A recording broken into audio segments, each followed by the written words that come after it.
John Anderson pulled into his driveway after a grueling 12-hour shift. As a 32-year-old foreman in the city maintenance department of Rivertown, Nevada, he was no stranger to long hours, especially after a summer thunderstorm had left the city streets in disarray. He stepped out of his truck, exhaustion weighing heavily on his shoulders, but there was a sense of relief that washed over him at the thought of finally being home. The house was eerily quiet as John stepped inside. Rachel, his wife, usually greeted him with a warm smile and a half-hearted question about his day. Tonight, however, there was only silence. He made his way to the kitchen, where he found leftover meatloaf from the weekend. He heated it up, his mind wandering to the recent changes in their relationship. The distance between them had grown, and their once vibrant intimacy had dwindled to almost nothing. After eating alone, John decided to grab a beer and relax in front of the TV. The calendar on the fridge had a red mark, reminding him that he was on emergency standby and could only have one beer. He sighed, wishing for a stronger drink as he settled into his recliner to watch the baseball game. The Rockies were playing the Padres, but John's mind was elsewhere, replaying the mundane routine that his life had become. It was close to midnight when his phone rang. He answered it, expecting a call from the city dispatch about another emergency, but the voice on the other end was frantic and unfamiliar. "Mr. Anderson, there's a water main break near Elmwood Mall. We need you down here immediately." John groaned inwardly, but duty called. He quickly changed into his work clothes, packed some snacks, and headed out. At the city yard, he got the keys to a dump truck and a backhoe and joined his crew at the break site. The street was flooded, and they worked tirelessly through the night to fix the pipe. By the time the job was done, it was nearly 10 a.m., and John was exhausted. He drove home, looking forward to a shower and some much-needed sleep. As he pulled into his driveway, he noticed Rachel's car was in the garage. He frowned. She was usually out by this time. He stepped inside and called out her name, but there was no response. The house felt empty, almost too quiet. John made his way upstairs, intending to shower and collapse into bed. As he passed the guest bedroom, he heard muffled noises that made him stop in his tracks. He listened closely, his heart pounding. The sounds were unmistakable, the sounds of a woman in the throes of intimacy. Anger and disbelief surged through him as he approached the master bedroom, but it was empty. He checked the bathroom, but that was empty too. The noise was coming from the guest bedroom. His mind raced with possibilities, none of them good. He reached for the doorknob, hesitated for a moment, then pushed the door open. What he saw made his blood boil. There, in the bed, were Rachel and Mark, his best friend. The betrayal hit him like a freight train.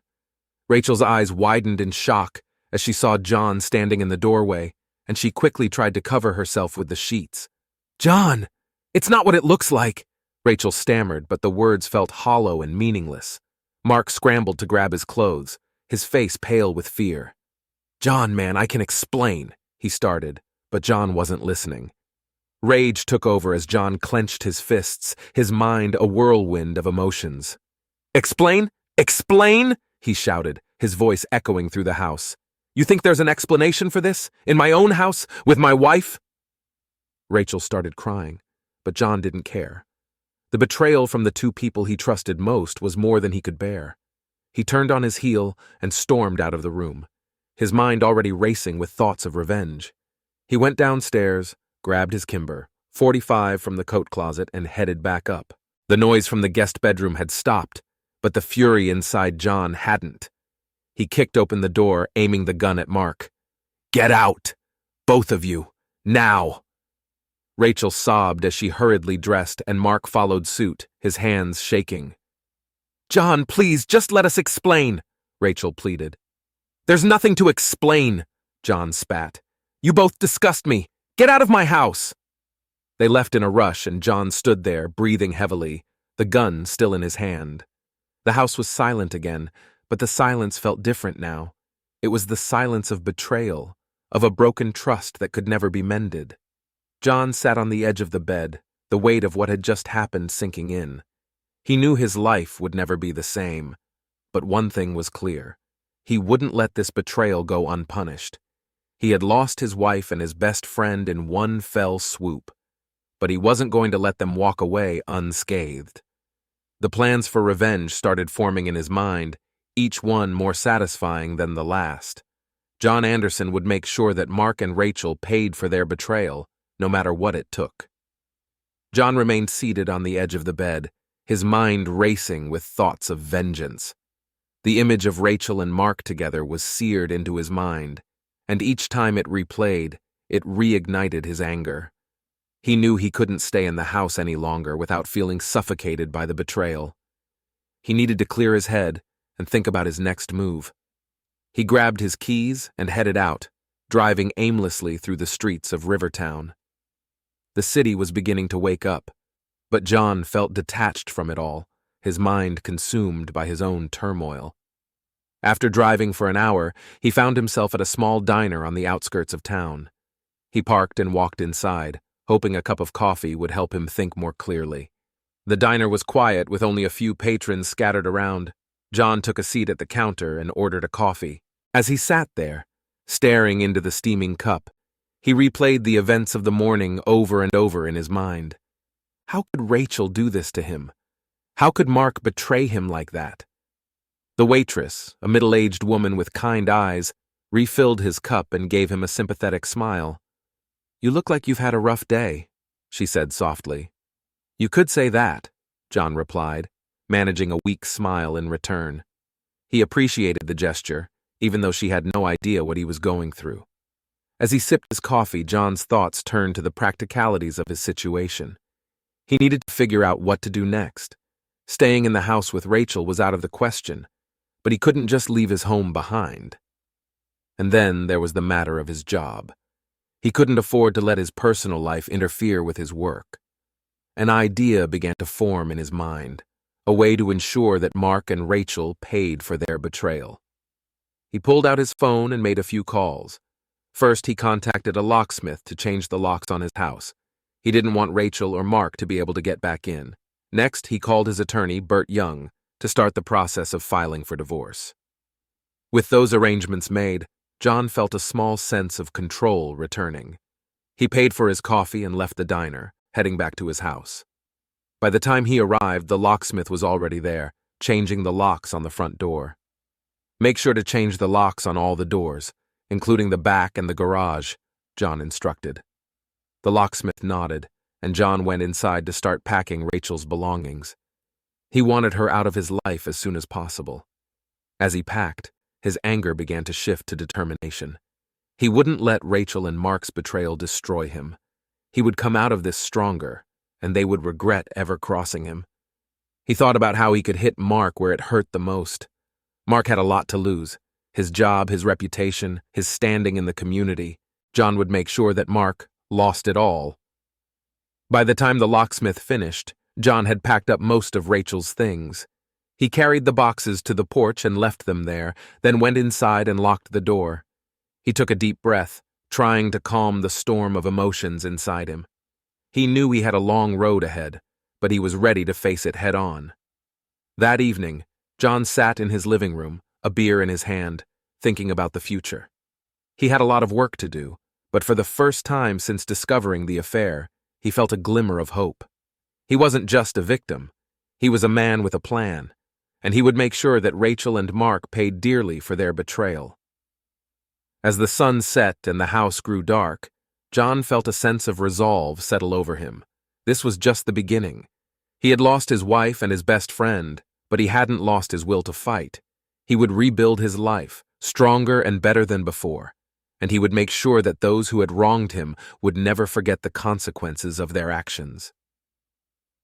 The following morning, John woke up early, despite the exhaustion weighing him down. The previous day's events were still raw in his mind, and he felt a mix of anger and determination driving him forward. He made himself a strong cup of coffee and sat at the kitchen table, staring out the window as the sun rose over Rivertown. He needed a plan, and he needed it fast. John called his supervisor to inform him that he would be taking a couple of days off. He didn't go into details, but the tone in his voice was enough to convey the urgency.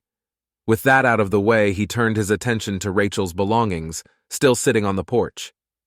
He knew she would come for them eventually, but he wasn't ready to face her just yet.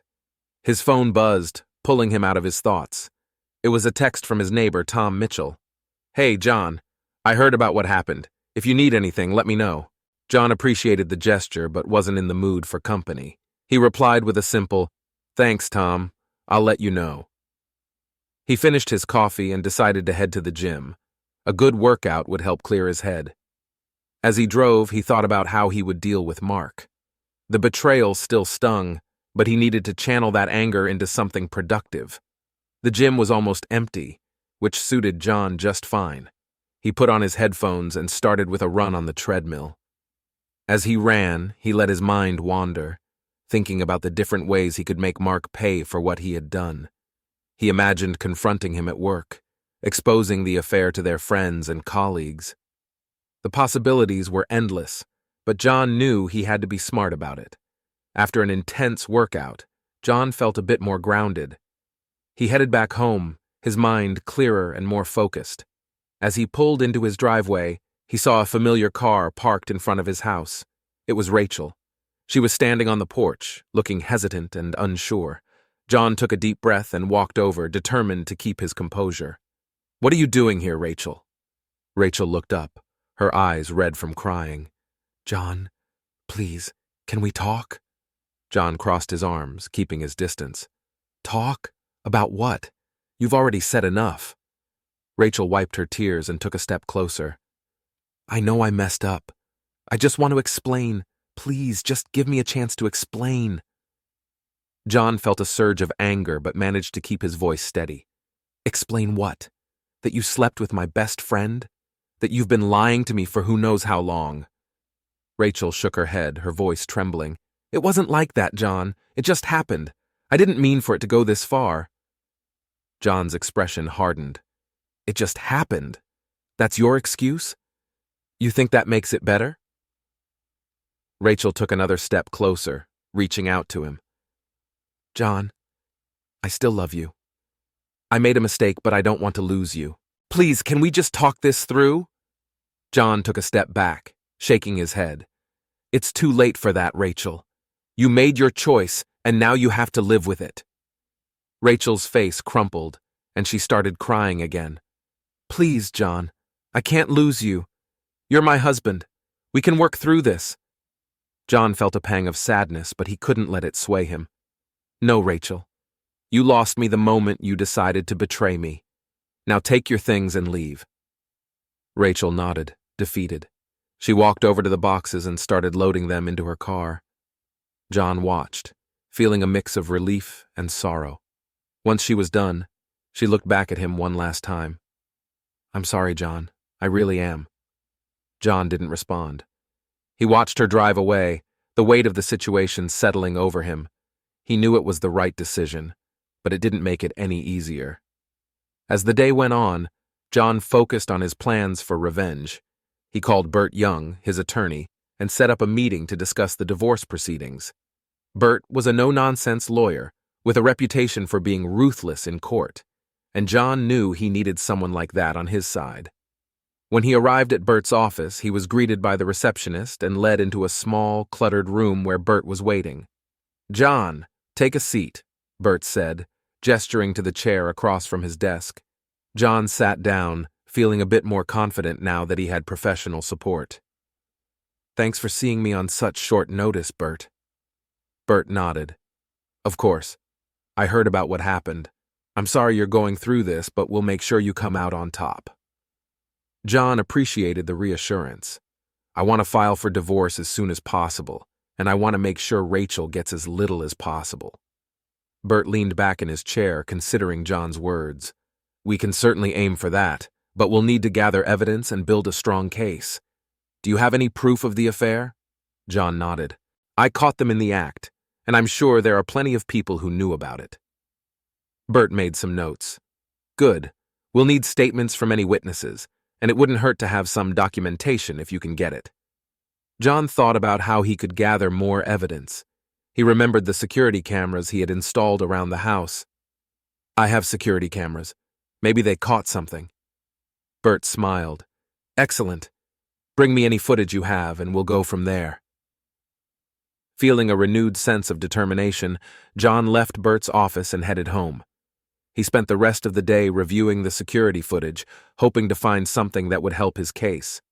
As he watched, he felt a mix of anger and sadness. Seeing Rachel with Mark again was painful, but it also fueled his resolve to move forward. By the evening, John had compiled several clips that clearly showed Rachel and Mark together. He copied them onto a USB drive and made a backup just in case. He knew he had a long road ahead, but he was ready for it. The next morning, John woke up feeling a strange sense of calm. He knew what he had to do, and he was ready to see it through. He called Bert and arranged to drop off the USB drive with the security footage. Bert sounded pleased. This will be a great help, John. We'll build a strong case with this. After dropping off the footage at Bert's office, John decided to visit his old friend, Dave Harris. Dave was a no-nonsense kind of guy, someone John could trust. They had known each other since high school, and John valued his straightforward advice. Dave worked at a local auto shop, and when John arrived, he found him under the hood of an old pickup truck. "Hey, Dave," John called out. Dave looked up and wiped his hands on a rag. "John, long time no see. What brings you here?" John sighed. "I need to talk. Got some time?" Dave nodded and gestured to the office. "Sure thing, let's go inside." They settled into the small office, and John recounted everything that had happened.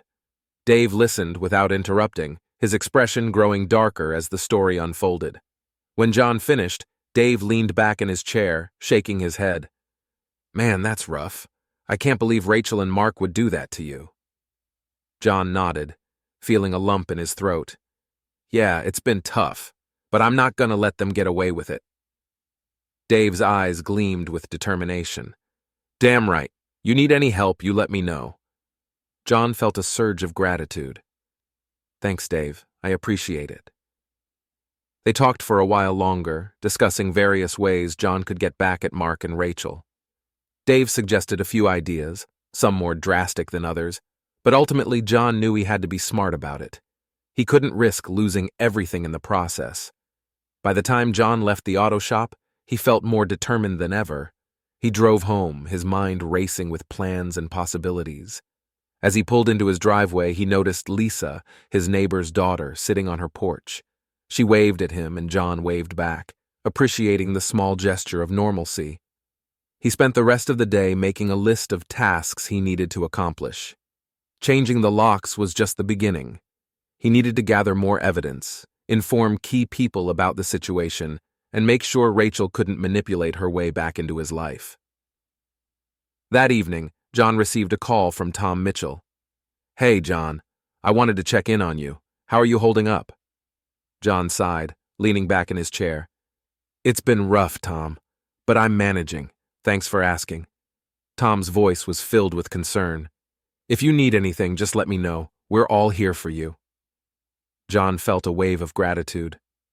"Thanks, Tom, I appreciate it. Actually, there is something you could help me with." "Anything, just name it," Tom replied. "I need to gather some statements from people who knew about the affair. It's for the divorce case. Do you think you and Jerry could help with that?" John asked. "Of course, we'll do whatever we can," Tom assured him. "Thanks, Tom. I'll be in touch soon," John said before hanging up. With Tom and Jerry's support, John felt more confident about his case. He knew Rachel and Mark would try to fight back, but he was ready for whatever they threw at him. The next few days were a blur of activity. John met with Bert to go over the evidence and discuss their strategy.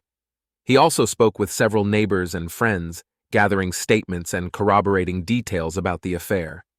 Each piece of evidence strengthened his case, and John felt a growing sense of satisfaction.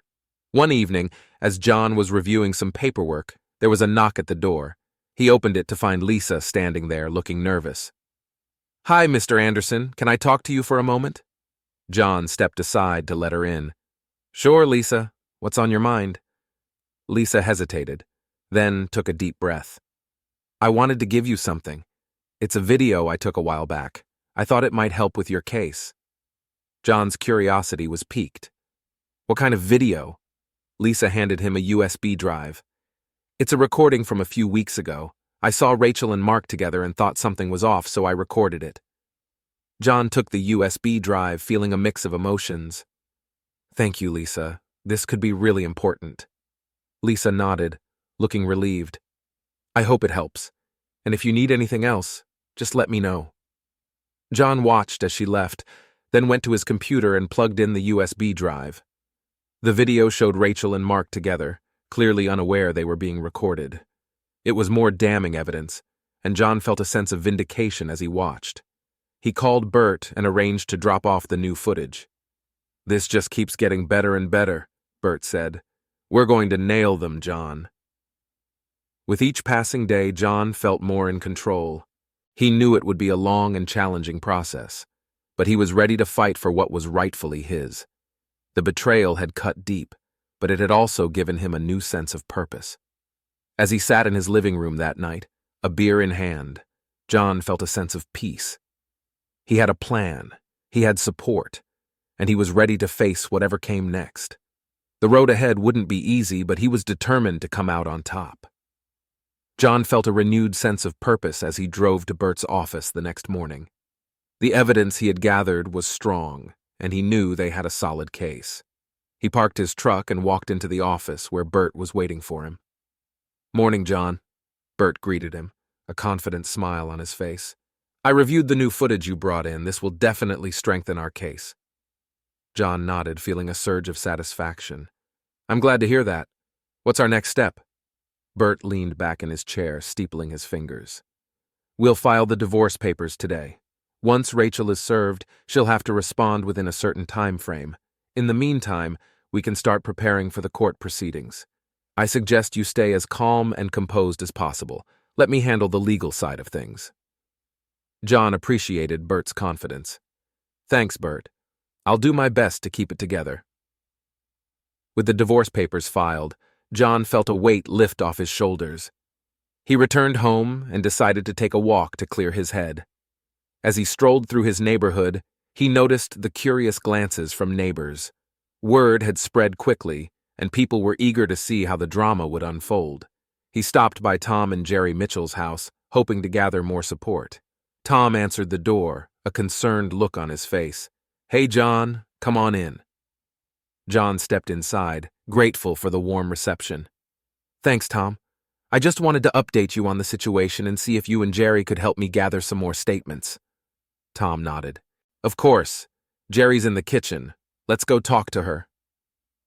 They found Jerry preparing lunch, and she greeted John with a sympathetic smile. Hi, John. How are you holding up? John sighed, leaning against the counter. It's been tough, but I'm managing. Bert thinks we have a strong case, but I need all the support I can get. Jerry patted his arm. We'll do whatever we can to help. Just tell us what you need. John explained his plan to gather more statements from neighbors who might have witnessed Rachel and Mark together. Jerry agreed to reach out to a few friends, while Tom offered to speak with some of their mutual acquaintances. John felt a sense of gratitude for their unwavering support. As he left the Mitchells' house, John decided to visit another old friend, Matt Johnson. Matt was a tech-savvy guy who had helped John with various projects over the years. If anyone could dig up more dirt on Mark, it was Matt. John drove to Matt's house and knocked on the door. Matt answered, his eyes widening in surprise. John, it's been a while. What brings you here? John sighed. I need your help, Matt. Got some time to talk? Matt nodded, ushering John inside. Sure thing. What's going on? They settled into the living room, and John recounted the events of the past few days. Matt listened attentively, his expression growing more serious with each passing detail. Wow, John, that's rough, Matt said when John finished. What do you need from me? I need you to dig up whatever you can on Mark, John replied. Anything that could help us in court. Financial records, personal emails, anything. Matt's eyes gleamed with determination. You got it. I'll see what I can find. Give me a couple of days. John thanked Matt and left, feeling more hopeful. He knew he was asking a lot, but he trusted Matt's abilities. With any luck, they would uncover something that could tip the scales in his favor. Back at home, John decided to review the security footage once more. As he watched, He noticed a pattern in Rachel and Mark's meetings. They often met during specific times when John was at work. This gave John an idea. He called Bert to discuss the possibility of hiring a private investigator to follow Mark and gather more evidence. "Bert, I think we need more eyes on Mark," John said when Bert answered. "He and Rachel have a pattern of meeting at certain times. If we can catch him in the act again, it could strengthen our case even more." Bert considered this for a moment. "I think that's a great idea, John. I'll contact a reliable PI and see if we can get someone on this right away." Feeling a sense of accomplishment, John hung up the phone and made himself a sandwich. As he ate, he thought about how far he had come in just a few days. The initial shock and anger had given way to a determined resolve to see this through. He knew it wouldn't be easy, but he was ready for the fight. That evening, John received a call from Matt. "Hey, John, I found something interesting. Can you come over?" John's curiosity was piqued. "Sure thing, Matt. I'll be there in 10 minutes. He quickly finished his dinner and drove to Matt's house. When he arrived, Matt was waiting with a laptop open on the table. "Take a look at this," Matt said, pointing to the screen. John leaned in, his eyes widening as he read through the emails Matt had uncovered. "This is incredible, Matt. How did you find these?" Matt grinned. "Let's just say Mark isn't very good at covering his tracks. These emails show that he's been planning to leave his job and start a new business with Rachel. They've been embezzling funds from his current company to finance it." John felt a surge of satisfaction. "This is exactly what we needed. Thank you, Matt. This will make a huge difference." Matt nodded. "Glad I could help. Just make sure you nail him in court." John left Matt's house feeling more confident than ever. With the new evidence in hand, he knew they had a strong case. He called Bert to share the news, and Bert was equally thrilled. "This is great, John. We'll present this in court and make sure Rachel and Mark get what they deserve." As John drove home, he felt a sense of closure beginning to form. The road ahead was still long, but he was making progress. He knew he couldn't undo the betrayal, but he could ensure that those who had wronged him faced the consequences. That night, as John lay in bed, he allowed himself to feel a small sense of satisfaction. He was no longer just a victim. He was taking control of his life and fighting back. And with the support of his friends and the evidence they had gathered, he was confident that justice would be served. The next morning, John woke up feeling a surge of determination. He had a clear plan and the evidence he needed. He knew that hiring a private investigator was the right move, and he was eager to see what more they could uncover about Mark and Rachel's clandestine activities. John called Bert to check on the progress of hiring a PI. Bert answered promptly, sounding upbeat. "Morning, John. I have good news. I've secured a private investigator named Frank Sullivan. He's one of the best in the business. He'll start tailing Mark today." John felt a sense of relief. "That's great to hear, Bert. Thank you." With that handled, John decided to focus on another aspect of his revenge, exposing Mark's betrayal to their mutual friends and colleagues. He wanted everyone to know what kind of man Mark really was.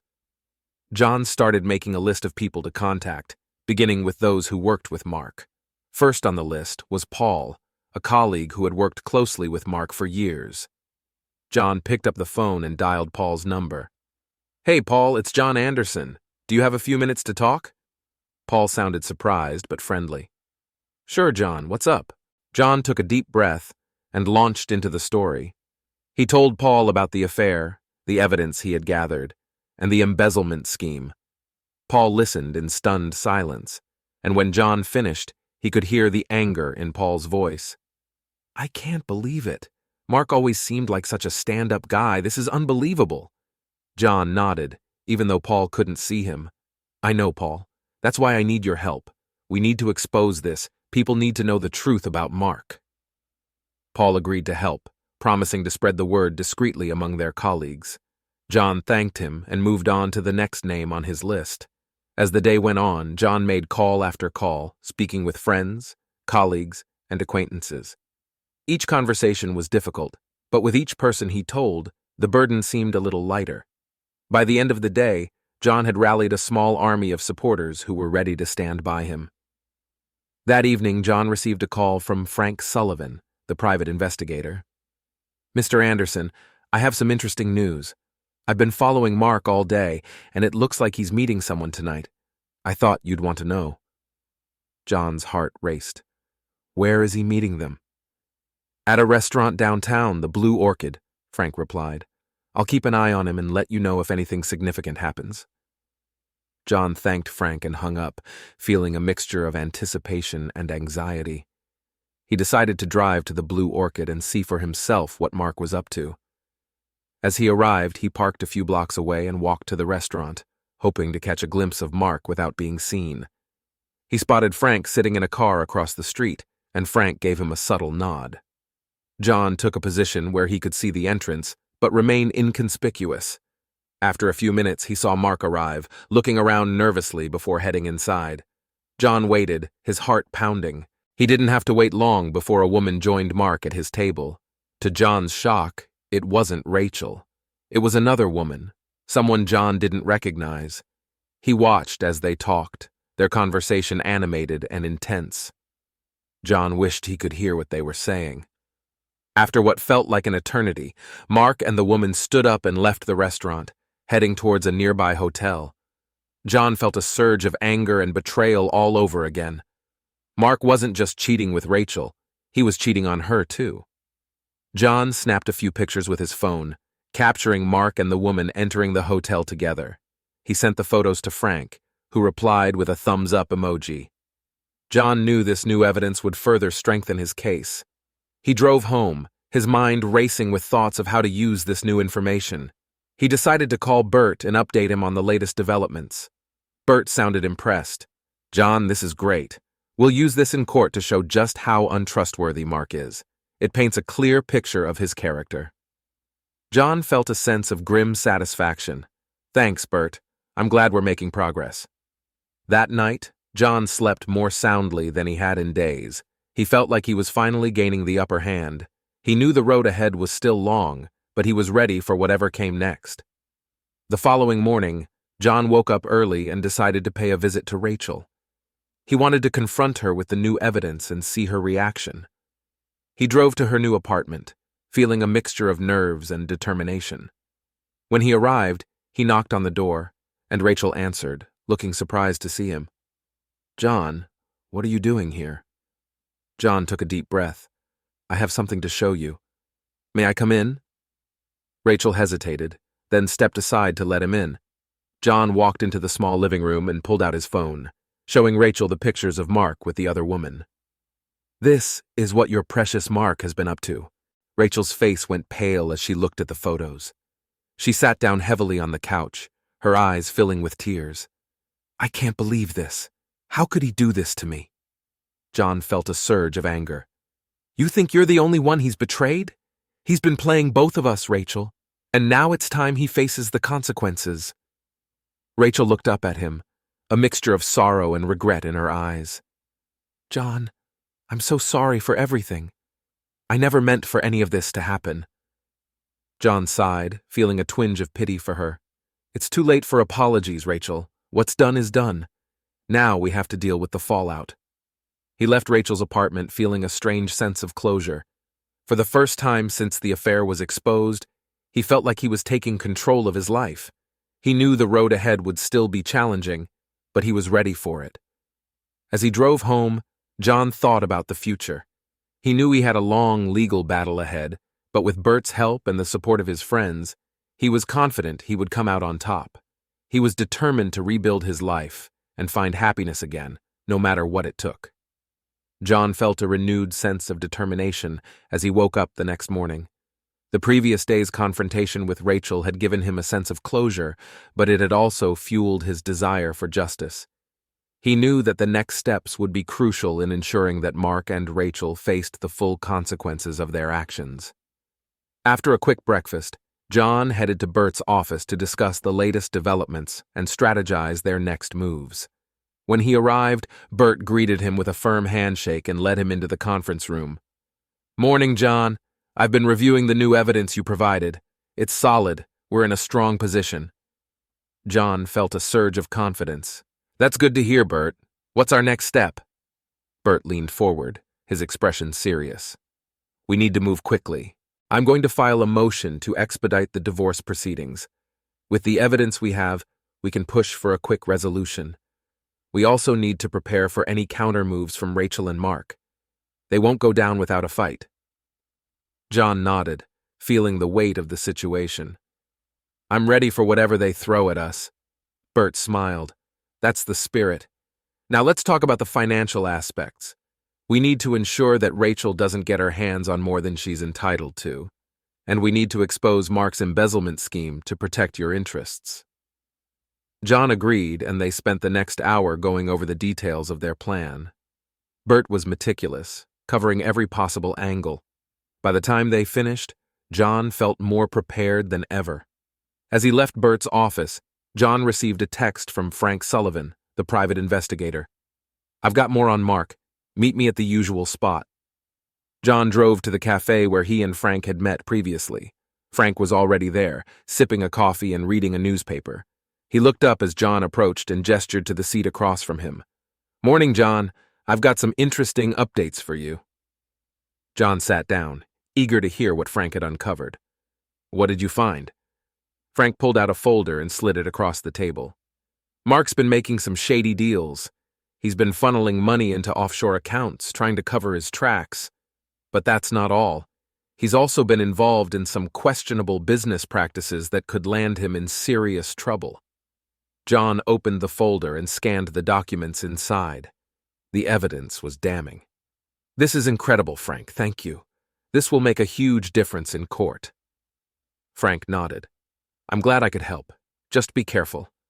Mark's not the kind of guy to go down without a fight. He might try to retaliate. John appreciated the warning. I'll be careful. Thanks again, Frank. With the new evidence in hand, John felt a renewed sense of determination. He called Bert to update him on the latest developments. Bert sounded pleased. This just keeps getting better, John. We'll use this to strengthen our case and ensure that Mark faces the consequences of his actions. That afternoon, John decided to pay a visit to Mark's workplace. He wanted to see if he could gather any more information that could help their case. As he arrived, he noticed a few familiar faces from his days working in the same industry. He walked into the office building, feeling a mix of anticipation and anxiety. He found Paul in the break room, sipping a cup of coffee. Paul looked up and smiled when he saw John. Hey, John, what brings you here? John took a seat across from him. I wanted to see if I could get some more information about Mark. Anything you can tell me would be helpful. Paul leaned back, considering John's request. Well, Mark's been acting strange lately. He's been secretive, taking a lot of phone calls outside the office. And there have been rumors about some questionable business deals he's been involved in. John nodded, feeling a sense of validation. That's exactly what I needed to hear. Thanks, Paul. As John left the office building, he felt more confident than ever. He knew that they were on the right track and that justice would soon be served. That evening, John decided to take a break and spend some time with friends. He called Dave and invited him over for a few beers. Dave arrived a short while later, and they sat on the porch, talking about everything that had happened. Man, I can't believe how much has changed in such a short time, Dave said, taking a sip of his beer. But I'm glad to see you're holding up. John nodded. It's been tough, but I'm determined to see this through. I can't let them get away with what they did. Dave clinked his bottle against John's. Damn right, and we're all here to support you. As they continued talking, John felt a sense of camaraderie and support. He knew he wasn't alone in this fight, and that made all the difference. The next morning, John received a call from Bert. John, we have a court date. It's sooner than expected. We need to be ready. John felt a surge of adrenaline. I'll be ready, Bert. Let's do this. As the court date approached, John and Bert worked tirelessly to prepare their case. They reviewed the evidence, rehearsed their arguments, and anticipated any moves Rachel and Mark might make. John felt a mix of nerves and determination, knowing that this was his chance to finally achieve justice. When the day of the court hearing arrived, John dressed in his best suit and drove to the courthouse. Bert was waiting for him outside, looking confident and composed. Ready, John? John took a deep breath and nodded. Ready. They walked into the courtroom, where Rachel and Mark were already seated with their attorney. John felt a surge of anger as he saw them, but he pushed it down, focusing on the task at hand. The judge entered the courtroom, and the proceedings began. Bert presented their case with precision and confidence, laying out the evidence of the affair, the embezzlement, and Mark's shady business dealings. John watched as Rachel and Mark's attorney tried to counter their arguments, but it was clear that they were struggling. As the hearing went on, John felt a growing sense of satisfaction. He knew they had a strong case, and he was confident that the judge would see the truth. After several hours, the judge finally called a recess. John and Bert stepped outside, feeling a mix of relief and anticipation. "We're doing great, John," Bert said, clapping him on the shoulder. "Just a little more and we'll have this wrapped up." John nodded, feeling a sense of hope. "Thanks, Bert. I couldn't have done this without you." As they returned to the courtroom, John felt a renewed sense of determination. He was ready to see this through to the end, no matter what it took. The courtroom was tense as the judge resumed the hearing. John could feel the weight of the moment pressing down on him. This was it, the culmination of all his efforts and the chance to finally see justice served. Bert stood up to deliver his closing arguments, his voice steady and confident. "Your Honor, the evidence we've presented today clearly shows a pattern of deceit and betrayal. My client, John Anderson, has suffered immensely due to the actions of his wife, Rachel, and her accomplice, Mark. Not only did they betray his trust, but they also engaged in illegal activities to further their own interests. We ask that the court grant Mr. Anderson a swift and fair resolution to this matter, ensuring that those responsible are held accountable." The judge nodded, considering Bert's words carefully. She turned to Rachel and Mark's attorney. "Do you have any final statements?" Rachel and Mark's attorney stood, trying to maintain a semblance of composure. "Your Honor, while we acknowledge the seriousness of the allegations, we urge the court to consider the complexity of human relationships and the potential for misunderstandings. We believe that my clients deserve the opportunity to address these issues in a manner that allows for reconciliation and healing." John could hardly believe what he was hearing. Reconciliation and healing? After everything they had done? He clenched his fists, but Bert placed a reassuring hand on his shoulder. The judge looked between the two sides before finally speaking. "I've heard enough. This court needs time to deliberate on the evidence and arguments presented. We will reconvene tomorrow morning at 9 a.m. for the final decision." With that, the judge adjourned the session, and everyone began to file out of the courtroom. John felt a mix of frustration and hope. He knew they had presented a strong case, but the uncertainty of the judge's decision weighed heavily on him. Bert patted his back as they walked out. "Hang in there, John. We've done everything we can. Now it's in the judge's hands." John nodded, trying to stay positive.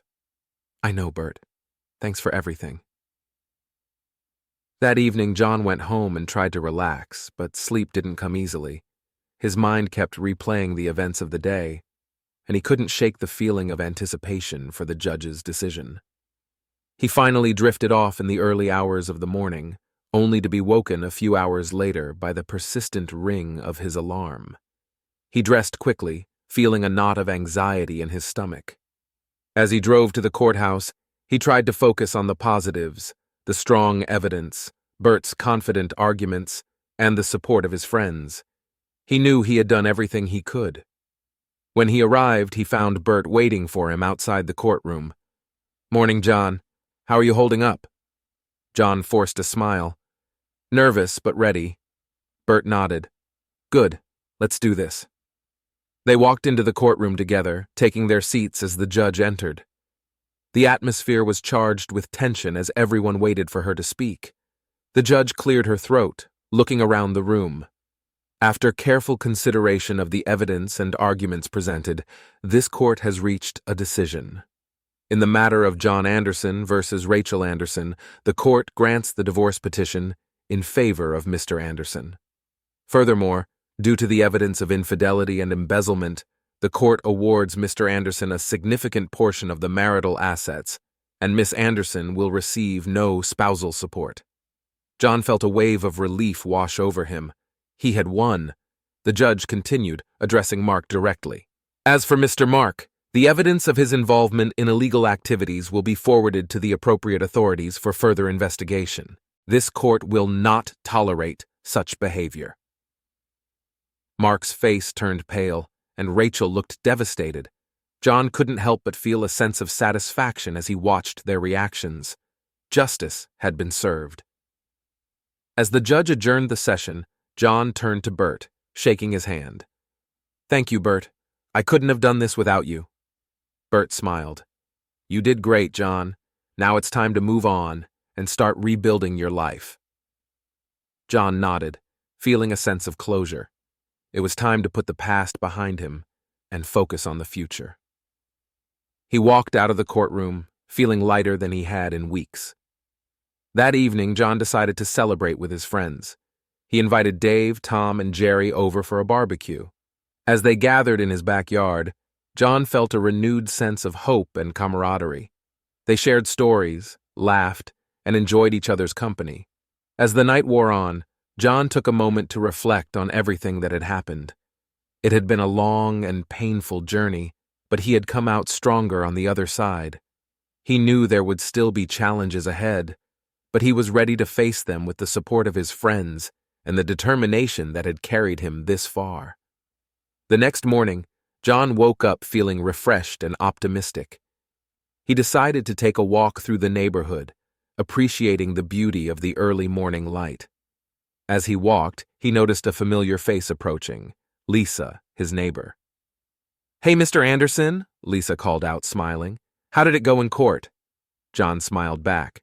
"We won, Lisa. Justice was served." Lisa's face lit up. "That's amazing. I'm so happy for you." John nodded, feeling a sense of gratitude. "Thank you, Lisa, and thank you for all your help. I couldn't have done it without you." They chatted for a while, enjoying the morning air. As John continued his walk, he felt a sense of peace and contentment. He knew that the road ahead would still have its ups and downs, but he was ready for whatever came next. He had faced the storm and emerged stronger, and he was determined to build a new life filled with hope and possibility. The victory in court gave John a newfound sense of freedom and empowerment. However, he knew that the legal battles were far from over. The next step was to ensure that Mark faced the consequences for his embezzlement and illegal activities. John also had to finalize the divorce proceedings and secure his financial future. John woke up early the day after the court ruling, feeling a mix of relief and determination. He had a meeting scheduled with Bert to discuss the next steps, and he wanted to be fully prepared. He had been given a glimpse of justice, and he wasn't about to let Mark slip through the cracks. At Bert's office, John was greeted with a warm smile. "Morning, John. Congratulations on yesterday's victory, but as you know, we still have work to do." John nodded, taking a seat. "I'm ready, Bert. What's our next move?" Bert leaned back, steepling his fingers. "We need to ensure that Mark is held accountable for his financial misdeeds. The evidence we have is solid, but we need to coordinate with the authorities to make sure it's properly handled." John felt a surge of determination. "I'll do whatever it takes. Just tell me what you need." Bert smiled, appreciating John's resolve. "First, we'll need to work with a forensic accountant to trace all the funds Mark has embezzled. This will strengthen the case against him. We'll also need to maintain close contact with the district attorney's office to ensure they pursue the charges vigorously." John agreed, feeling a sense of purpose. "I'll contact a forensic accountant today. Do you have any recommendations?" Bert handed him a business card. "This is Susan Carter. She's one of the best in the field. Give her a call and set up a meeting." John took the card and immediately made the call, arranging to meet Susan the following morning. He knew that uncovering the full extent of Mark's financial crimes would be crucial in ensuring he faced justice. Later that day, John received a call from Frank Sullivan, the private investigator. "John, I've been digging into Mark's background a bit more. I found something interesting that you might want to know." John's curiosity was piqued. "What did you find, Frank?" "There's a property under Mark's name that he's been keeping under wraps. It's a cabin up in the mountains. I did some surveillance, and it looks like he's been using it as a hideaway. I thought you might want to check it out," Frank explained. John felt a surge of interest. "Thanks, Frank. I'll definitely look into it." He decided to drive up to the cabin the next day, wanting to see for himself what Mark had been hiding. He called Dave and asked if he wanted to come along. "I could use some backup," John explained. Dave agreed immediately. "Count me in. I'll meet you at your place tomorrow morning." The following day, John and Dave set out early, driving up to the mountains where the cabin was located. The drive was long but scenic, giving John plenty of time to think about everything that had happened. He felt a sense of camaraderie with Dave, knowing he had a true friend by his side. When they arrived at the cabin, John parked a little way off the road to avoid being seen. They approached the property cautiously, making sure not to attract attention. The cabin was nestled in a secluded area, surrounded by trees and far from any neighbors. John peered through a window, trying to get a sense of what was inside. The cabin appeared to be empty, but there were signs of recent activity. A half-empty bottle of whiskey on the table, a jacket draped over a chair. Dave nudged him. "Let's go inside and take a closer look." They found the door unlocked and stepped inside, moving quietly. The cabin was small but well kept with a rustic charm. John felt a pang of anger, thinking about how Mark had been using this place while betraying him. As they searched the cabin, they found several documents and a laptop. John powered up the laptop, hoping to find more evidence of Mark's illegal activities. He wasn't disappointed. The laptop contained detailed records of Mark's embezzlement, along with plans for his new business venture with Rachel. "This is gold," Dave said, looking over John's shoulder. "We need to get this to Bert." John nodded, feeling a sense of triumph. "Absolutely. This will bury Mark in court." They carefully packed up the laptop and documents, making sure to leave everything else as they found it. As they drove back to Rivertown, John felt a renewed sense of determination. With this new evidence, they would ensure that Mark faced the full weight of the law. The next morning, John met with Susan Carter, the forensic accountant. He handed over the laptop and documents, explaining what they had found. Susan listened intently, her eyes gleaming with professional interest. "This is excellent, John. I'll get to work immediately. We'll trace every penny and make sure the authorities have a solid case." John felt a wave of relief. "Thank you, Susan. I appreciate your help." With Susan on the case, John felt confident that they were closing in on Mark. He called Bert to update him on the latest developments. Bert was pleased. "This is great news, John. We'll coordinate with the DA's office and make sure they pursue the charges vigorously." As the days went by, John continued to work closely with Bert and Susan, ensuring that every detail was accounted for. He felt a growing sense of satisfaction as they built an airtight case against Mark. One evening, as John was reviewing some paperwork, he received a call from an unknown number. He hesitated for a moment before answering. "Hello?" The voice on the other end was unfamiliar but sounded urgent. "Mr. Anderson, my name is Detective Lawson. I'm with the Rivertown Police Department. We've been following up on the information you provided about Mark. I need to speak with you in person." John's heart raced. "Of course, Detective. When and where?" "Can you come to the station tomorrow morning at 9 a.m.? Detective Lawson asked. "I'll be there," John replied, feeling a mix of anticipation and anxiety. The next morning, John arrived at the police station and was greeted by Detective Lawson, a stern-looking man with a no-nonsense demeanor. "Mr. Anderson, thank you for coming in. Please follow me." They walked to a small interview room where Detective Lawson gestured for John to take a seat. "We've been reviewing the evidence you provided, and it's clear that Mark has been involved in significant criminal activity. We're preparing to make an arrest, but we need your cooperation to ensure we have a watertight case." John felt a surge of determination. "I'll do whatever it takes. Just tell me what you need." Detective Lawson nodded. "We need you to testify about what you've discovered and provide a detailed account of your interactions with Mark. Your testimony will be crucial in securing a conviction." John agreed, feeling the weight of the responsibility. He knew that testifying against Mark would be difficult, but he was ready to do whatever it took to ensure justice was served. As he left the police station, John felt a renewed sense of purpose. The fight was far from over, but he was more determined than ever to see it through. He knew that with the support of his friends, Bert, and the authorities, they would ensure that Mark faced the full consequences of his actions. John left the police station feeling both relieved and anxious. The next steps were critical, and he knew that his testimony would play a significant role in securing Mark's conviction. He drove home, his mind racing with thoughts of the upcoming legal battles and the need to stay vigilant. When he arrived home, John found a message from Bert waiting for him. "John, I spoke with Detective Lawson. We're on the same page. I'll be preparing you for your testimony, and we'll make sure you're ready for whatever the defense throws at you." John felt a surge of gratitude for Bert's unwavering support. He called Bert back, arranging a meeting for the next day to go over the details. That evening, John decided to take a walk to clear his head. As he strolled through the neighborhood, he ran into Lisa again. She smiled warmly. "Hey, Mr. Anderson, how are things going?" John managed a smile. "Busy but good. We're making progress. How about you?" Lisa nodded. "I'm doing well. If you need anything, just let me know." John thanked her and continued his walk, feeling a bit more at ease.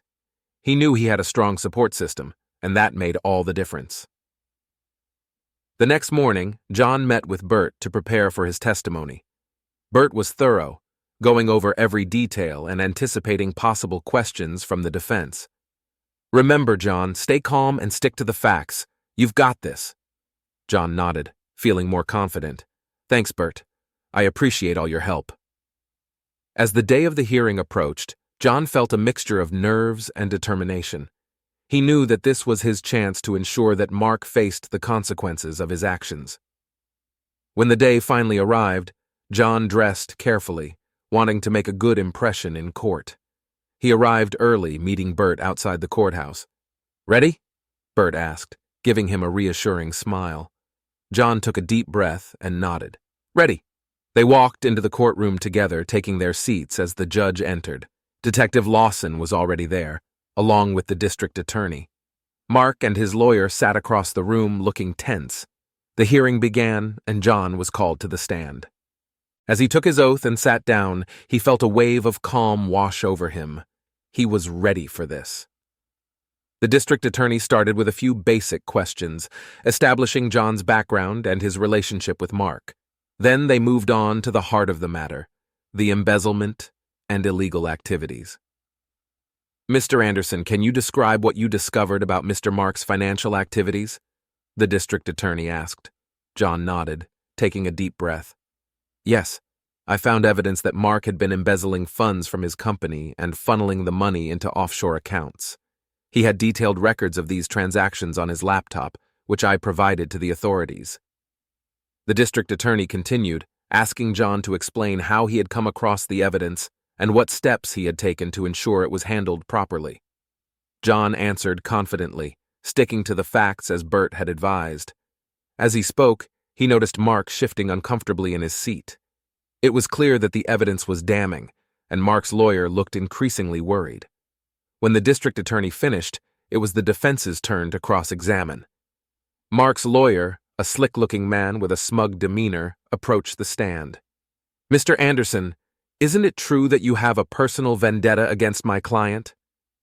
John kept his composure. "I have no vendetta. I simply want justice for the crimes he committed." The lawyer smirked. "And isn't it also true that you trespassed on my client's property to obtain the evidence you presented?"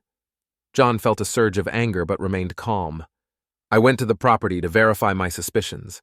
The evidence I found was not obtained through illegal means." The lawyer tried to rattle John with more questions, but John remained steady, refusing to be intimidated. Finally, the lawyer gave up and returned to his seat, looking frustrated. The judge called a brief recess, and John stepped outside with Bert. "You did great, John. Stay focused. We're almost there." John nodded, feeling a sense of accomplishment. "Thanks, Bert. I couldn't have done it without you." When they returned to the courtroom, Detective Lawson was called to the stand. He corroborated John's testimony, providing additional details about the investigation and the evidence they had gathered. As the hearing continued, it became clear that the case against Mark was solid. The district attorney presented the forensic accountant's findings, showing a clear trail of embezzlement and illegal transactions. Mark's lawyer tried to poke holes in the evidence, but it was a losing battle. Finally, the judge called for closing statements. The district attorney stood up, addressing the court with confidence. "Your Honor, the evidence is clear. Mr. Mark has engaged in illegal activities that have caused significant harm. We ask that the court hold him accountable for his actions and ensure that justice is served." Mark's lawyer gave a half-hearted closing statement, trying to paint Mark as a victim of circumstance, but it was clear that the argument held little weight. The judge took a moment to review the evidence before delivering her verdict. In light of the overwhelming evidence presented, this court finds Mr. Mark guilty of embezzlement and financial fraud. He will be remanded into custody and face sentencing at a later date. John felt a wave of relief and satisfaction wash over him. Justice had been served. Mark was led away in handcuffs, looking defeated and pale. As the courtroom emptied, Bert turned to John with a triumphant smile. "We did it, John. Mark will finally face the consequences." John nodded, feeling a sense of closure. "Thank you, Bert. I couldn't have done this without you." Bert patted his shoulder. "You did great, John. Now it's time to move forward and focus on rebuilding your life." John walked out of the courthouse, feeling lighter than he had in months. He knew there were still challenges ahead, but he was ready to face them. With the support of his friends and the satisfaction of knowing that justice had been served, he felt a renewed sense of hope and determination. That evening, John decided to celebrate with a quiet dinner at home. He invited Lisa over, wanting to thank her for all her help. They sat on the porch, enjoying a simple meal and talking about the future. "Thank you, Lisa," John said, raising his glass. "I couldn't have done this without your support." Lisa smiled, clinking her glass against his. "You did the hard work, John. I'm just glad I could help." As they talked and laughed, John felt a sense of peace. He knew that the road ahead would still have its ups and downs, but he was ready for whatever came next. He had faced the storm and emerged stronger, and he was determined to build a new life filled with hope and possibility. John felt a sense of accomplishment as he returned home from the courthouse. Mark was now facing the consequences of his actions, and the weight of the betrayal had finally lifted. However, John knew there were still many loose ends to tie up, especially in his own life and within the community. The next morning, John woke up early and decided to take a walk around the neighborhood. He wanted to reconnect with his neighbors and assure them that the worst was over. As he strolled down the street, he noticed how the atmosphere seemed lighter, as if the community itself was relieved that justice had been served. His first stop was Tom and Jerry Mitchell's house. He knocked on the door, and Tom answered, a wide smile spreading across his face. "John, come on in. We've been waiting to hear how it all went." John stepped inside, greeted by the warm scent of freshly brewed coffee. "Thanks, Tom. It went well. Mark's been found guilty, and he'll be facing his sentence soon." Jerry appeared from the kitchen, carrying a tray of coffee mugs. "That's wonderful news, John. We knew you'd come out on top." John took a seat and accepted a mug of coffee. "I couldn't have done it without your support. Thank you both for everything." Tom leaned forward, his expression serious. "We're just glad you got the justice you deserved. So, what's next for you?" John sighed, thinking about the future. "I need to focus on rebuilding my life. There's still a lot to sort out with the house and my job, but I'm ready for it." Jerry smiled warmly. "And you know we're here for you, whatever you need." John felt a surge of gratitude. "Thanks, Jerry. That means a lot." After spending some time catching up with Tom and Jerry, John continued his walk, stopping to chat with other neighbors who had supported him through the ordeal. Each conversation left him feeling more connected and reassured that he wasn't alone in this journey. Later that afternoon, John decided to visit Dave Harris at his auto shop. He found Dave working on a car, grease stains on his hands and a look of concentration on his face. "Hey, Dave!" John called out. Dave looked up and grinned. "John, Good to see you, man. How's it going? John walked over and leaned against the workbench. Things are looking up. Mark's been found guilty, and I'm starting to get my life back on track. Dave nodded, wiping his hands on a rag. That's great to hear. You deserve it, John. What's next for you? John shrugged. Just taking it one day at a time. I've got a lot to figure out, but I'm ready for whatever comes next. Dave clapped him on the shoulder. You've got this, man, and if you ever need a hand, you know where to find me. John felt a wave of gratitude.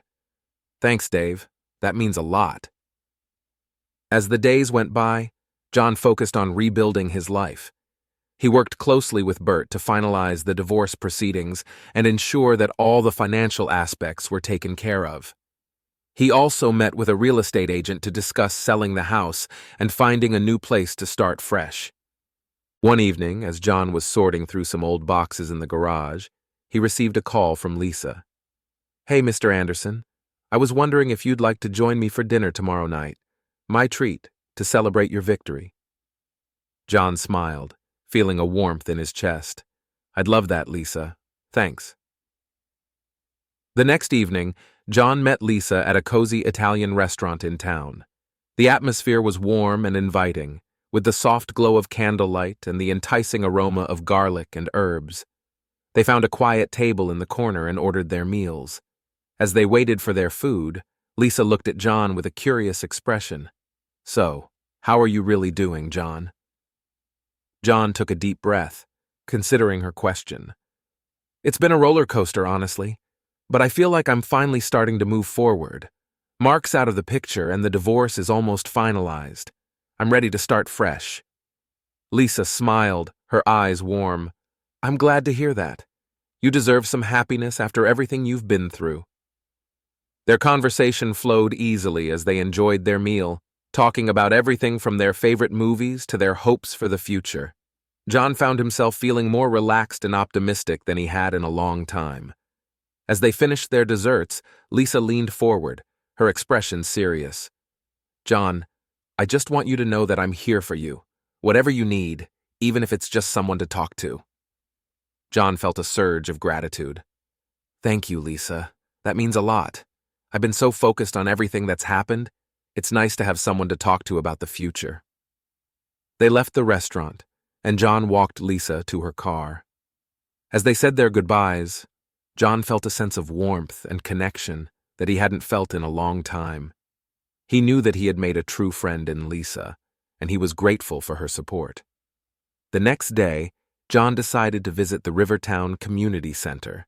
He had been meaning to get more involved in local activities and thought it would be a good way to reconnect with the community.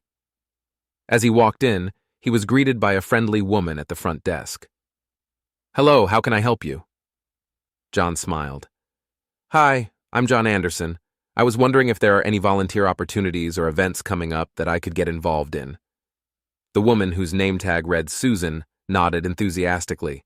Absolutely, John. We have a few events coming up and we're always looking for volunteers. Let me get you some information. Susan handed John a brochure outlining the upcoming events and volunteer opportunities. John felt a sense of excitement as he looked through the options.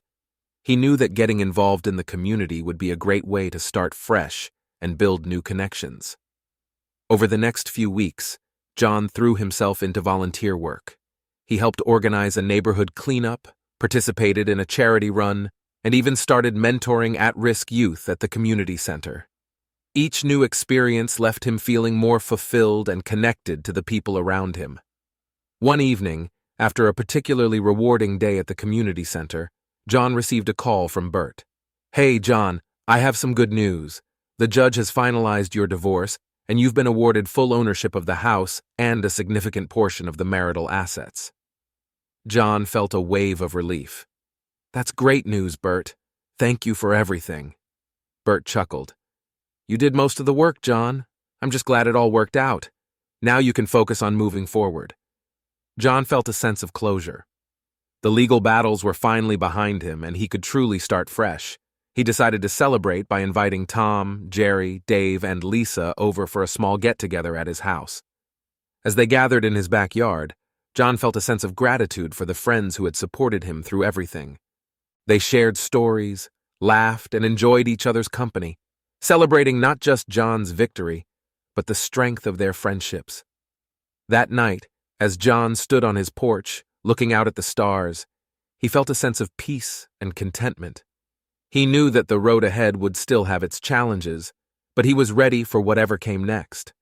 With the support of his friends and the renewed sense of purpose he had found in his community, he was confident that he could build a new life filled with hope and possibility. The following morning, John woke up with a sense of purpose. The gathering with his friends had reaffirmed his belief in the power of community and the importance of moving forward. He felt more determined than ever to build a new life, one filled with positivity and growth. As he sipped his morning coffee, John thought about the future. The house, once a place of painful memories, now felt like a symbol of his resilience. He decided it was time to make some changes and truly make it his own.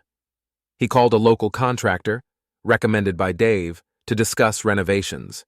He wanted the house to reflect his new beginning. Later that day, the contractor, Mike, arrived to assess the property. John walked him through the house, explaining his vision. "I want to remodel the kitchen, update the bathrooms, and maybe add a deck in the backyard. I want this place to feel like a fresh start." Mike nodded, taking notes.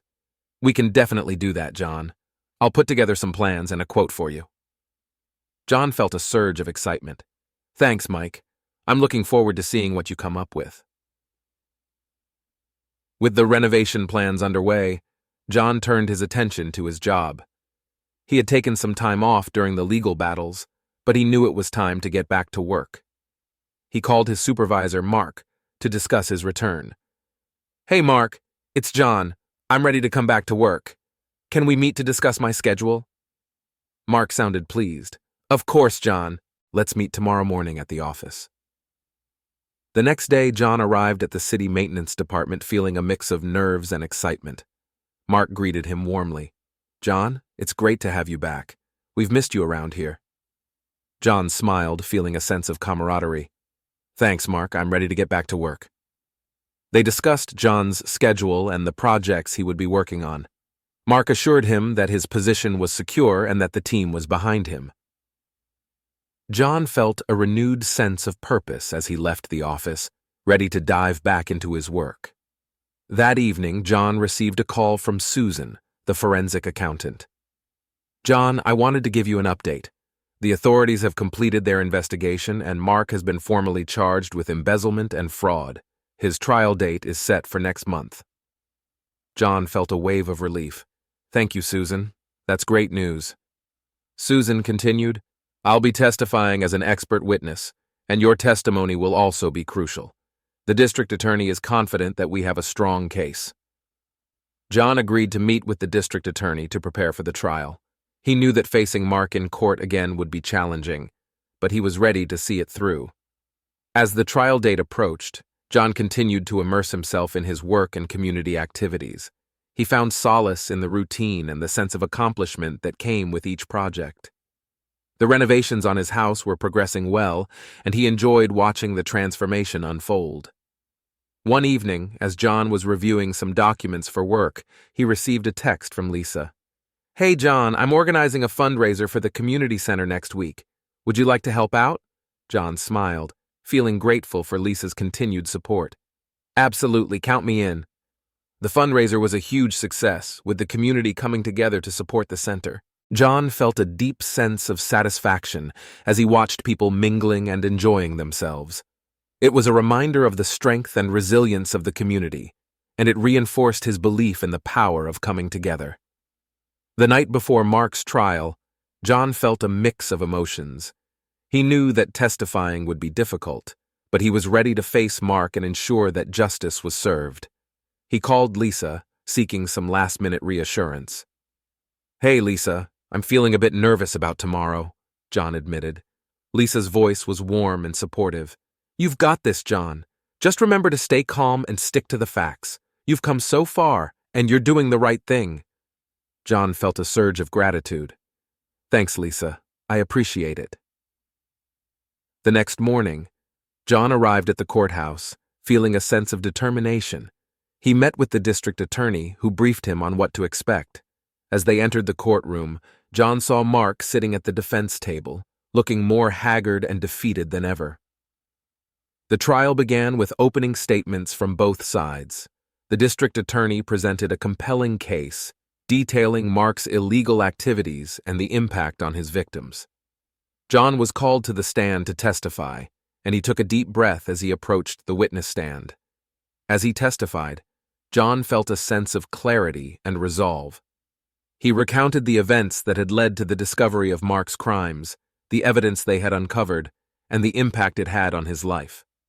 The defense tried to rattle him with cross-examination, but John remained calm and focused, sticking to the facts. Susan also testified, providing expert analysis of the financial records and confirming the extent of Mark's embezzlement. Her testimony was clear and convincing, leaving little room for doubt.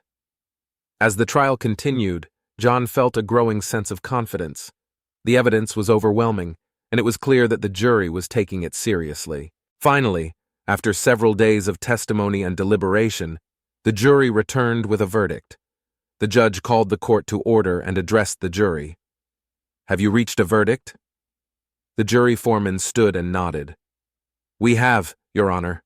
We find the defendant, Mark, guilty of all charges."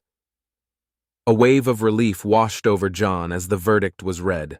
Justice had been served, and Mark would finally face the consequences of his actions. The judge sentenced Mark to several years in prison, along with restitution for the embezzled funds. As John left the courthouse, he felt a sense of closure. The legal battles were finally behind him, and he could truly focus on rebuilding his life. He met with Bert and the district attorney, thanking them for their support and dedication. Bert smiled, shaking John's hand. "You did it, John. You stood up for what was right, and you saw it through to the end." John felt a surge of pride. "I couldn't have done it without all of you. Thank you." That evening, John returned home, feeling a sense of peace and contentment. He sat on his newly finished deck, looking out at the stars and reflecting on everything he had been through. The journey had been long and difficult, but he had emerged stronger and more determined than ever. Lisa joined him on the deck, carrying 2 glasses of wine. "To new beginnings," she said, raising her glass. John smiled, clinking his glass against hers. "To new beginnings." As they sat together, talking and laughing, John felt a deep sense of gratitude. He knew that the road ahead would still have its challenges, but he was ready for whatever came next. With the support of his friends and the community, he was confident that he could build a new life filled with hope, love, and possibility. John woke up feeling lighter than he had in months. The trials, both literal and metaphorical, were behind him. Mark was in prison, Rachel was out of his life, and he had the support of his community. Now it was time to focus on his future and start living for himself. He walked downstairs to his newly renovated kitchen, feeling a sense of pride in the changes he had made to the house. The renovations had transformed the space, making it feel fresh and full of possibilities. John brewed a pot of coffee and sat at the kitchen table, planning his day. He had a meeting with his real estate agent to discuss the sale of the house, and he was excited to see what new opportunities awaited him. Later that morning, John met with Sarah, his real estate agent. She was a sharp, energetic woman with a keen eye for detail. They walked through the house together, discussing the final touches needed before listing it on the market. "John, you've done an incredible job with the renovations," Sarah said, admiring the new kitchen. "This house is going to attract a lot of interest." John smiled, feeling a sense of accomplishment. "Thanks, Sarah. I'm ready to move on and start fresh." Sarah nodded, jotting down some notes. "We'll get professional photos taken and list it by the end of the week. I have a good feeling about this." As they finalized the plans, John felt a mixture of excitement and nostalgia. This house had been the backdrop for so many pivotal moments in his life, both good and bad. But now it was time to let go and embrace the future. That evening, John decided to take a drive to clear his mind. He found himself heading towards the mountains, drawn to the peace and solitude they offered. He drove up winding roads, the scenery changing from suburban sprawl to lush greenery and towering peaks. He eventually arrived at a secluded overlook, where he parked the car and stepped out to take in the view. The sight of the vast, unspoiled wilderness filled him with a sense of calm and perspective. He realized how far he had come and how much he had grown through the challenges he had faced. As he stood there, watching the sun set over the mountains, he felt a deep sense of gratitude for the journey that had brought him to this point. When he returned home, John found a message from Lisa on his phone. "Hey John, I was wondering if you'd like to join me for a hike this weekend. There's a beautiful trail I'd love to show you." John smiled, feeling a warmth in his chest. He texted back, "I'd love that, Lisa. Count me in." The next few days were a whirlwind of activity. The house was listed, and the response was overwhelming. Sarah was right. The renovations had paid off, and there were several offers on the table within days. John felt a sense of relief and excitement as he accepted an offer that exceeded his expectations. With the house sale underway, John turned his attention to finding a new place. He wanted something smaller, more manageable, and closer to the community center where he had been spending so much of his time. Sarah helped him find a charming bungalow that was perfect for his needs. It had a cozy feel with a small garden and a front porch where he could sit and watch the world go by. One evening, as John was packing up his belongings, he received a call from his old friend Dave. "Hey John, I heard the house sold. Congratulations." John smiled, feeling a surge of happiness. "Thanks, Dave. It feels good to be moving forward." Dave chuckled. "I bet. Listen, a few of us are planning a little celebration for you this weekend. We thought it'd be a great way to send you off to your new place. You in?" John felt a warm sense of camaraderie. "Absolutely, that sounds perfect." The celebration was a lively affair, held at the local community center. Friends and neighbors gathered to congratulate John and wish him well in his new chapter. There was food, music, and laughter, filling the room with a sense of joy and togetherness. As the evening wore on, John found himself talking with Lisa. They stood on the patio, watching the stars twinkle in the night sky. "I can't believe how much has changed," John said, his voice filled with wonder. "A few months ago, I felt like my world was falling apart. Now it feels like everything is falling into place." Lisa smiled, her eyes reflecting the starlight. "You've come a long way, John. You should be proud of yourself." John felt a warmth in his chest. "I am, and I couldn't have done it without you and everyone else.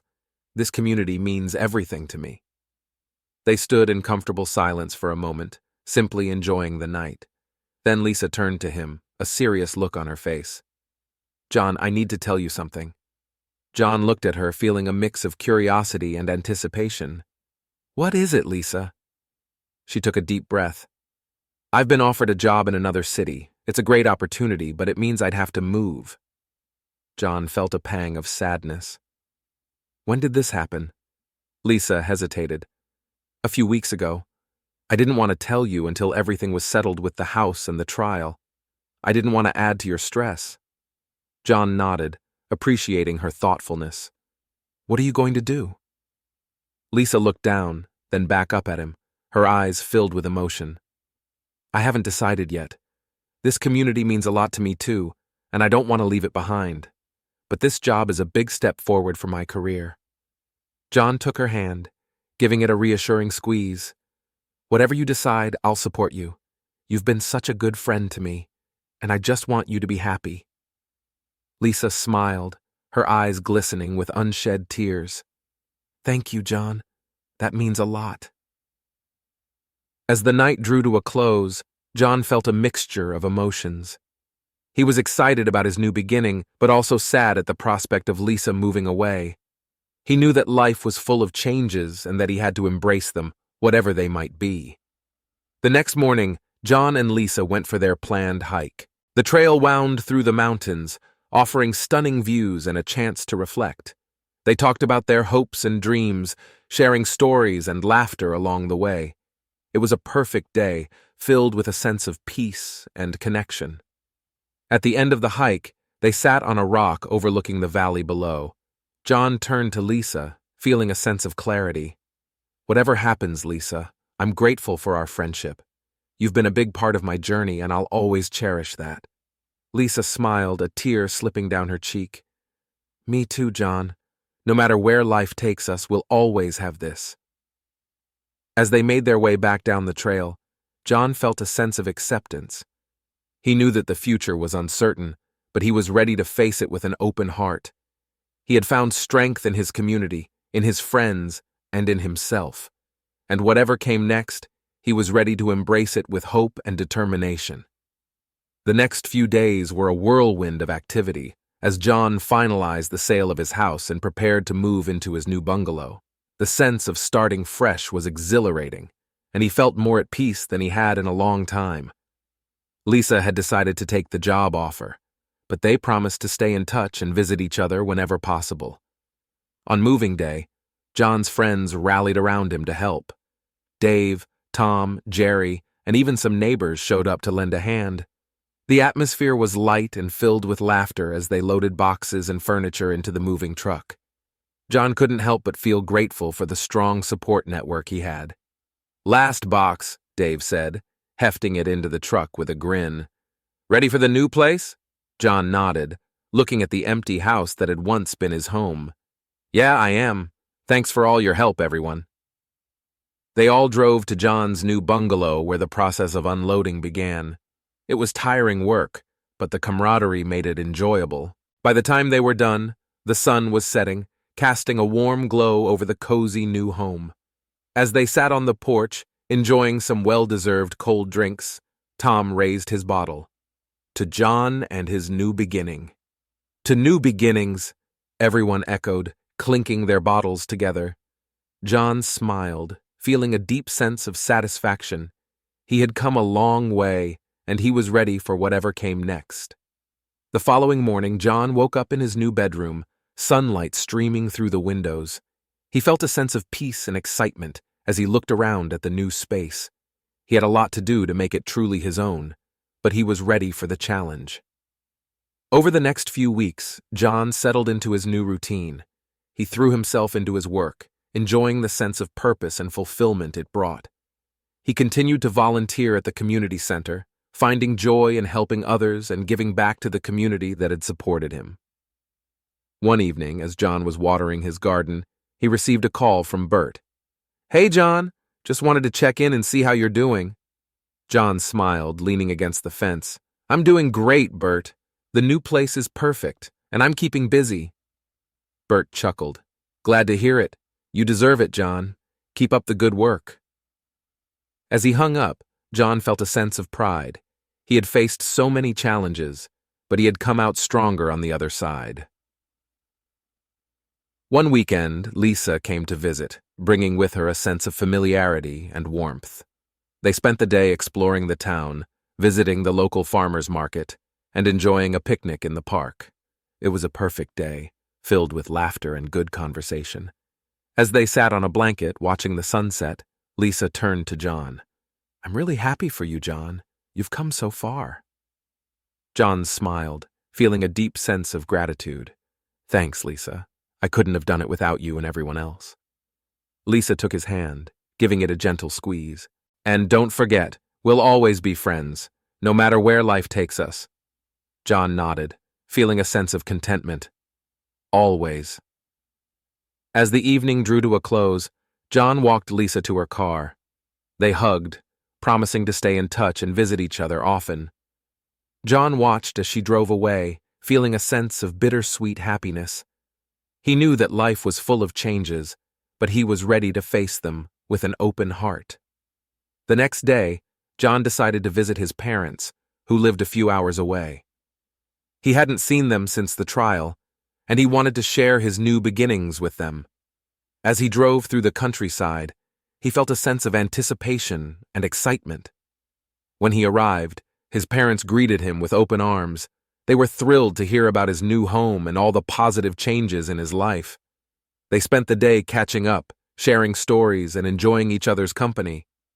That evening, as they sat on the porch, John's father looked at him with pride. "You've been through a lot, son, but you've come out stronger. We're so proud of you." John felt a lump in his throat. Thanks, Dad. It means a lot to hear that. His mother smiled, her eyes shining with tears. You've always had a strong spirit, John, and now you're showing the world what you're made of. As they sat together watching the stars, John felt a deep sense of peace. He had faced his demons and come out stronger. He had built a new life, filled with hope and possibility, and he knew that whatever challenges lay ahead, he was ready to face them with courage and determination. The next morning, John said his goodbyes and drove back home, feeling a sense of closure and contentment. He knew that he had a bright future ahead of him, filled with new opportunities and adventures. As he pulled into his driveway, he saw a familiar face waiting for him. Lisa stood on the porch, a warm smile on her face. Surprise! I couldn't stay away for long. John laughed, feeling a surge of happiness. I'm glad you're here, Lisa. Welcome back. They spent the day together, enjoying the simple pleasures of life. As they sat on the porch that evening, watching the stars, John felt a deep sense of gratitude for the journey that had brought him to this point. He knew that life would always have its ups and downs, but he was ready to face them with an open heart and a resilient spirit.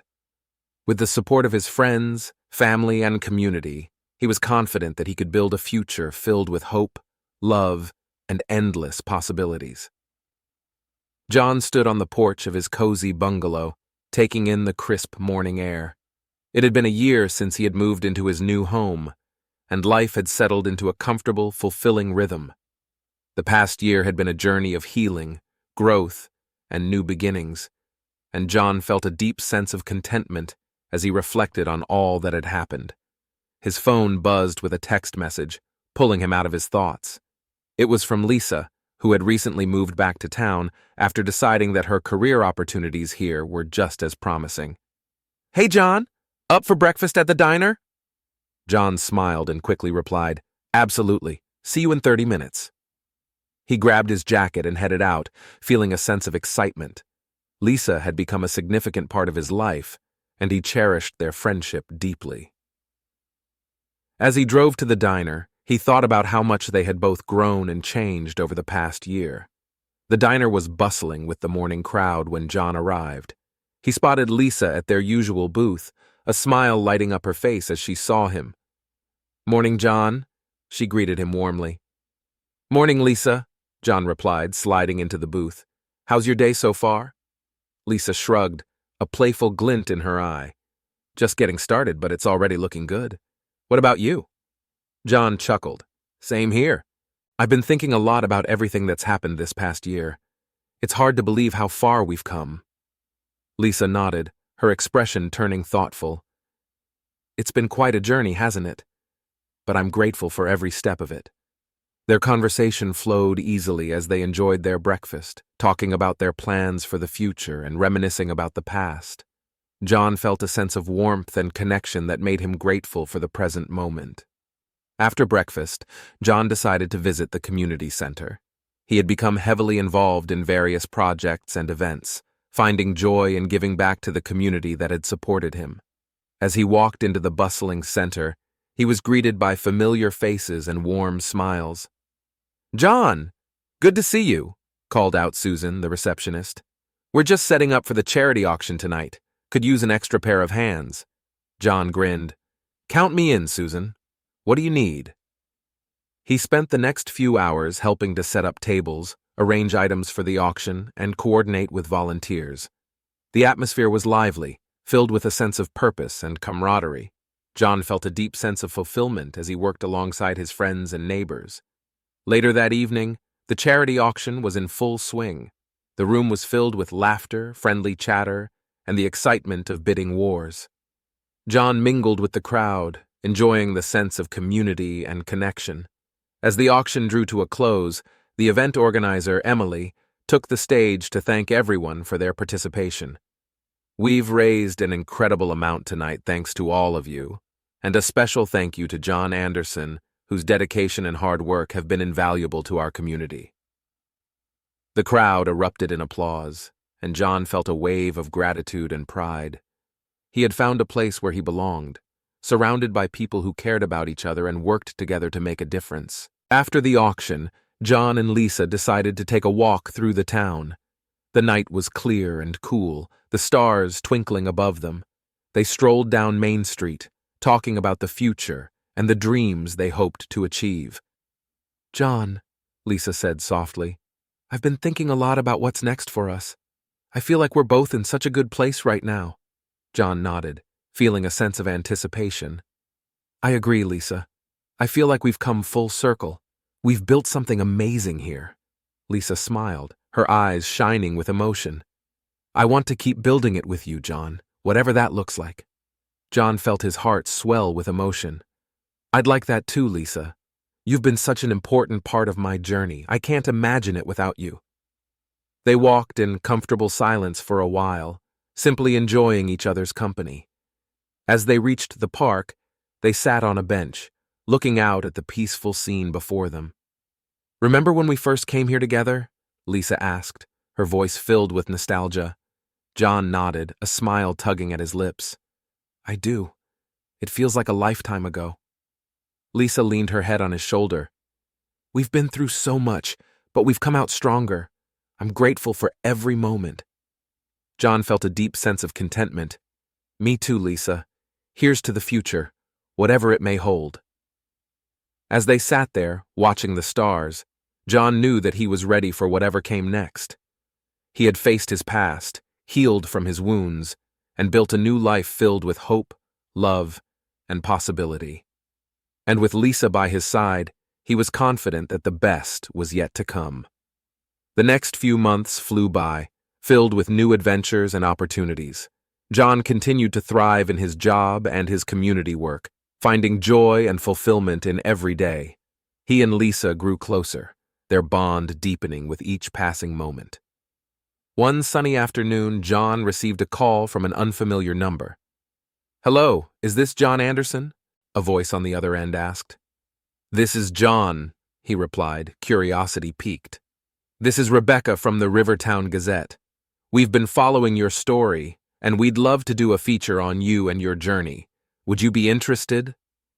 John felt a mixture of surprise and gratitude. "I'd be honored, Rebecca. Thank you." They scheduled an interview for the following week, and John spent the days leading up to it reflecting on his journey. He wanted to share his story in a way that could inspire others facing their own challenges. When the day of the interview arrived, Rebecca and her photographer met John at his bungalow. They sat in his living room, surrounded by the warmth and charm of his new home. "John, thank you for having us," Rebecca said, setting up her recorder. "Your story has touched many people, and we're excited to share it with our readers." John smiled, feeling a sense of pride. "Thank you, Rebecca. I'm happy to share my journey." The interview flowed smoothly, with John recounting the highs and lows of the past year. He spoke about the betrayal, the legal battles, and the support of his community. He shared how he had found strength in volunteering and building new relationships, and how he had come to embrace the future with hope and determination. As the interview drew to a close, Rebecca looked at John with admiration. "You've been through so much, John. Your resilience and positivity are truly inspiring." John felt a swell of emotion. "Thank you, Rebecca. I've learned that even in the darkest times, there's always a path forward, and with the right support, we can overcome anything." After the interview, John felt a sense of closure. Sharing his story had been cathartic, and he hoped it would help others facing similar challenges. That evening, he met Lisa for dinner at their favorite restaurant. As they enjoyed their meal, John shared the news about the interview. Lisa's eyes lit up with pride. "That's amazing, John. You're going to inspire so many people." John smiled, feeling a sense of fulfillment. "I hope so, Lisa. I want to give back and help others, just like I've been helped." As they walked home hand in hand, John felt a deep sense of gratitude for the journey that had brought him to this point. He knew that life would always have its ups and downs, but he was ready to face them with an open heart and a resilient spirit. With Lisa by his side, and the support of his community, John was confident that the future was bright. He had found redemption and resolution, and he was ready to embrace whatever came next with hope, love, and endless possibilities. In the weeks following the interview, John's story was published in the Rivertown Gazette. The article highlighted his journey of resilience, his contributions to the community, and the positive impact he had made on those around him. The response from the community was overwhelmingly positive, and John found himself receiving messages of support and gratitude from people he knew and even from strangers. One evening, John was at home when his phone rang. It was Sarah, his real estate agent. "John, I just read the article. It was incredibly inspiring. I'm so proud of everything you've accomplished." John smiled, feeling a warmth in his chest. "Thanks, Sarah. It's been quite a journey, but I'm grateful for every step of it." Sarah paused for a moment before continuing. "I actually have some exciting news for you. A local developer read your story and was so moved by it that they want to partner with you on a community project. They're planning to build a new park and community center, and they want your input." John felt a surge of excitement. "Wow, that's incredible. I'd love to be involved." Sarah's voice was filled with enthusiasm. "Great! I'll set up a meeting with them for next week. I think this could be a wonderful opportunity for you and the community." The prospect of contributing to such a meaningful project filled John with a sense of purpose. He knew that this was another chance to give back and make a difference. The following week, John met with the developers and discussed their plans for the new park and community center. They were eager to hear his ideas and incorporate his vision into the project. John suggested features like community gardens, outdoor classrooms, and spaces for local artists to display their work. The developers were impressed with his passion and insight, and they eagerly embraced his suggestions. As the project progressed, John found himself deeply involved in the planning and execution. He worked closely with the developers, local architects, and community members to create a space that would serve as a hub for the town. The process was challenging but incredibly rewarding, and John felt a deep sense of fulfillment as he saw the plans come to life. One sunny afternoon, John stood at the construction site, watching as the foundation for the new community center was laid. Lisa walked up beside him, a proud smile on her face. "It's really happening, John. This is going to be amazing." John nodded, feeling a swell of pride. "It is. I can't wait to see it completed and filled with people." As they stood there, taking in the scene, John felt a deep sense of gratitude. He had come a long way from the days of heartache and betrayal. He had found strength in his community, built new relationships, and discovered a renewed sense of purpose. The future was filled with endless possibilities, and he was ready to embrace each one. Months passed, and the new park and community center neared completion. The entire town was abuzz with excitement, and John could feel the anticipation building. He knew that this project would bring people together and create lasting memories for generations to come. Finally, the day of the grand opening arrived. The park was decorated with colorful banners and balloons, and a large crowd had gathered to celebrate. John stood at the entrance, greeting friends and neighbors as they arrived. He felt a deep sense of pride and fulfillment as he looked around at the vibrant, welcoming space they had created. The mayor took the stage to address the crowd, thanking everyone for their hard work and dedication. "This project is a testament to the strength and resilience of our community, and we owe a special thanks to John Anderson, whose vision and passion have been instrumental in making this dream a reality." The crowd erupted in applause, and John felt a wave of emotion wash over him. He stepped up to the microphone, his heart full. "Thank you, everyone. This project is about more than just a park or a building. It's about coming together, supporting each other, and building a brighter future.